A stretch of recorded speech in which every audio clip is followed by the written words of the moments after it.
listen to reason.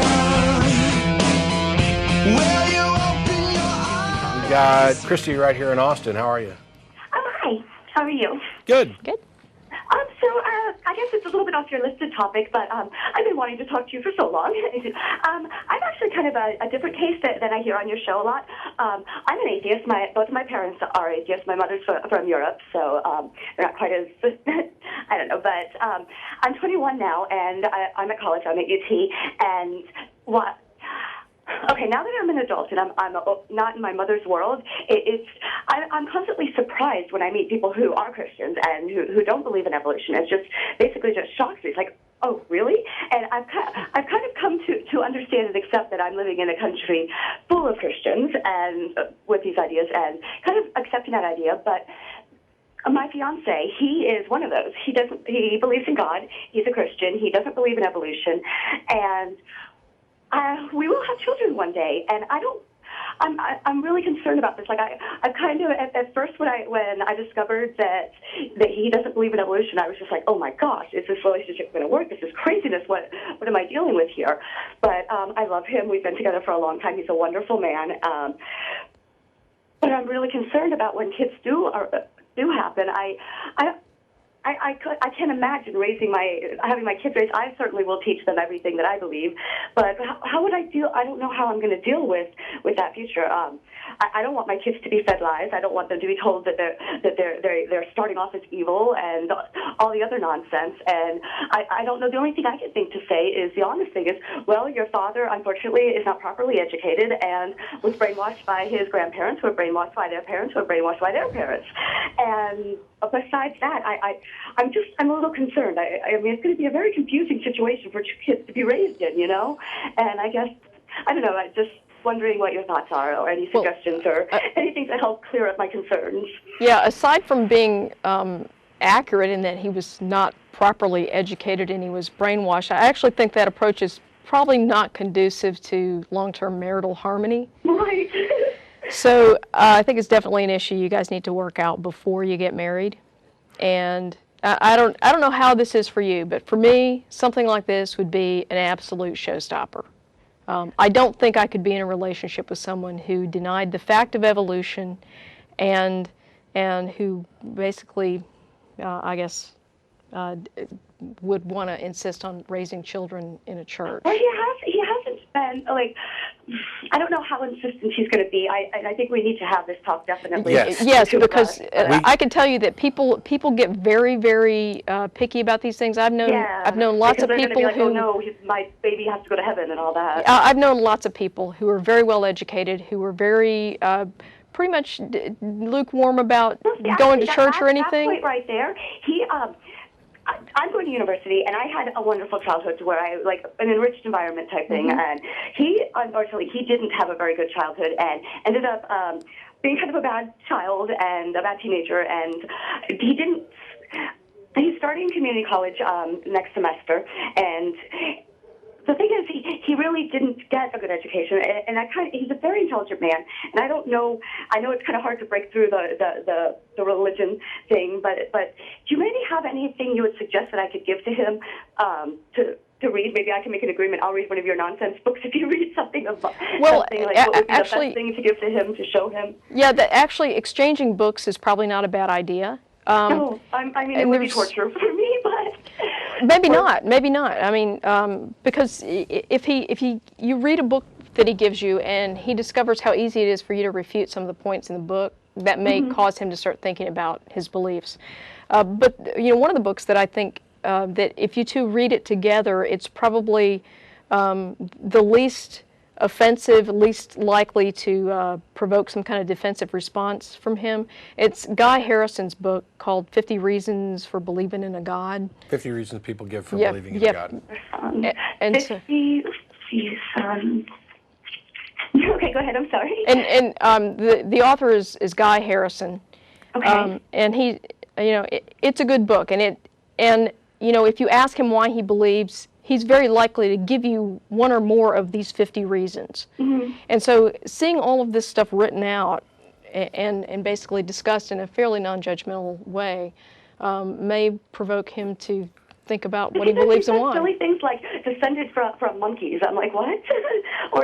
or descended from just things that really don't. You can tell he needs a little bit of education, and maybe it would. I don't know. So we get a lot of emails from people that are either in your situation or in a situation where one of them has changed their views on religion long after they've been married and long after they've had kids. A couple of things. Since you're in Austin, Guy P. Harrison was actually on Nonprofits. He sent some extra copies of his book.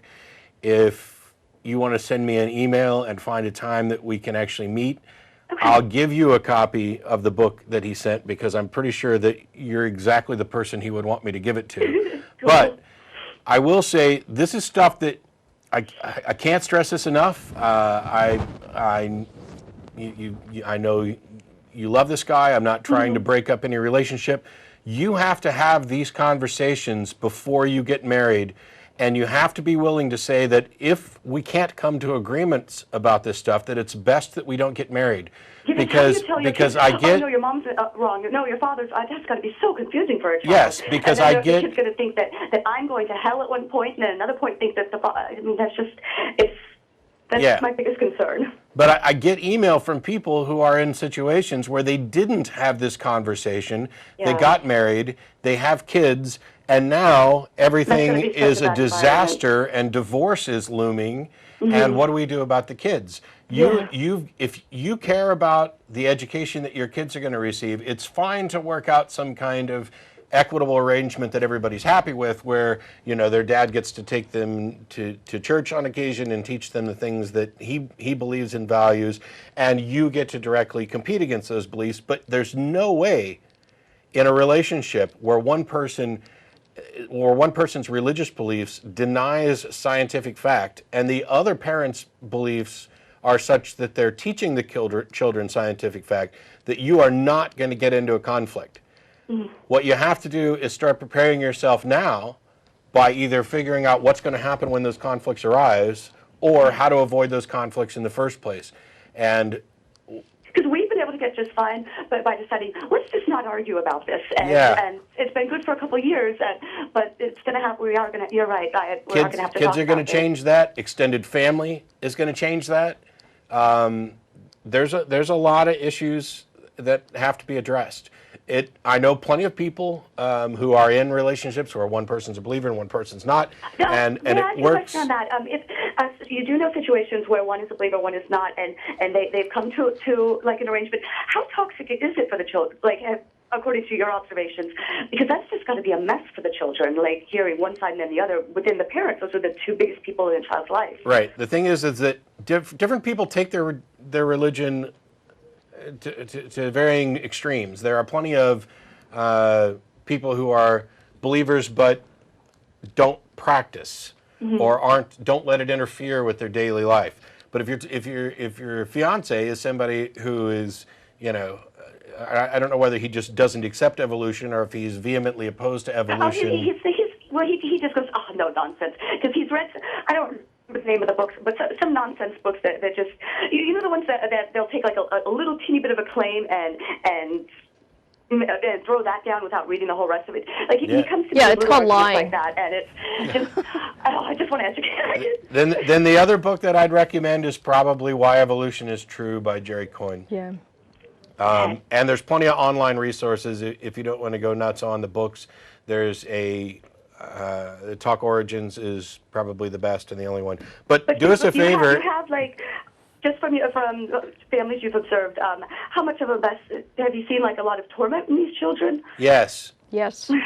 I have yet to see a relationship with a believer and a non-believer with respect to Christianity. I haven't looked at. So a fundamentalist Christian who denies science married to an atheist who adheres to science with kids, I have yet to see that not turn into a nasty situation at some point or another. Wow. It may happen.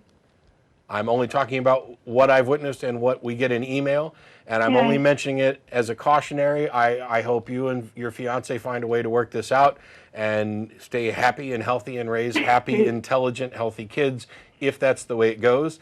And I also hope that if you find out that this isn't going to work out, that you do the smart thing and break things off before they get nasty and ugly. I have no idea which way it goes. I just hope that you both end up happy either way. Well, I will tell you one thing. I'm not going to poison my children. I will. Thank you. Sure. I think you told me what I already kind of knew myself, and I do need to have a talk with him, so I appreciate it very much. And I'm glad I finally got through to the show. Thank you. Sure, and drop us an email, tv@atheist-community.org. I definitely will. Thanks, Christy. Thank you.